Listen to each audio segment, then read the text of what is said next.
So I got one question for me. Tell me, since you did all these foreign countries and stuff, tell me about the time that you was in Dallas airport and had the run in with the sheep. I believe that's what it was. What? Abraham. Okay. Tell me what happened. I guess start to finish on that. First of all, we tried flying out of the Dallas airport, and I hate that airport. I hate driving to it. It's a nightmare. So I'd go to Houston, but going to Alaska, which I worked up there on and off for 6 years, we'd fly from Houston to Dallas. We'd have an hour and a half to 2 hour layover, and then we'd fly to Seattle, Washington. And then from Seattle, we'd fly to Anchorage, Prudhoe Bay. It was a hell of a flight.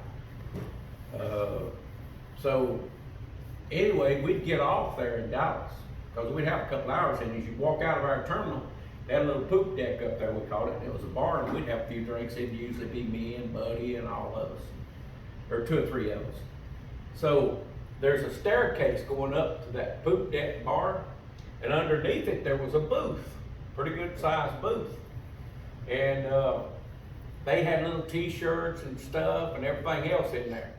Well, back then, I would generally pick up a little something for him.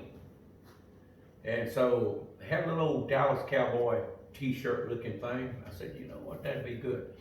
And normally I'd wait till my trip home, but I said, you know what, I'm gonna go ahead and buy that. It don't take up much room and I'll just pack it. So I was standing there in line, and you stand, like here's the staircase, and you walk around, and here's the booth, and it's about as wide as from here to there, and it's a double staircase. And so I was standing in line, well, they had a side window right over there. And so I'm standing there in line, and I told them I want that t-shirt. I'm looking at it, I said, okay. And about that time, this Muslim, and I hate them with a passion, working over in their country, I despise them. He leaned in there and started talking shit. Well, this guy was sort of dark skinned. I don't know what he was, probably Muslim. And he started doing that, and he reached over and started talking. I said, hey, let me get the shirt. And I said, no, bullshit. I said, you take care of my shirt, and he can come around here and get in line. He told me, this Muslim did. And I walked around there, Buddy was there, and I walked around there and said, me? You talking to me, you rag-headed son of a bitch? And he said something, and I knocked him plumb, slid him across the floor. I hit him right square in the face, busted his nose. I said, I put up with your son of a bitch's shit in your country. You're in America now, and you're in Texas. And boy, about that time, airport police come from everywhere. And they took me around back. It wasn't too far away, and it's quick. And we went in this totally padded room, about probably as big as all this. And they sitting there and they said, start talking. I was whammed. Because I had quite a bit to drink. And I said, I worked in their country. They shit all over me. They put me in jail when they caused the wreck. And then I'm going to put up with that shit here in Texas?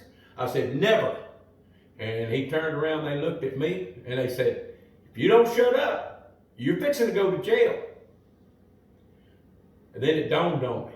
They're saying, if I don't shut up. So that means I got a chance of getting out of this shit. So I shut up, and they tore my ass up.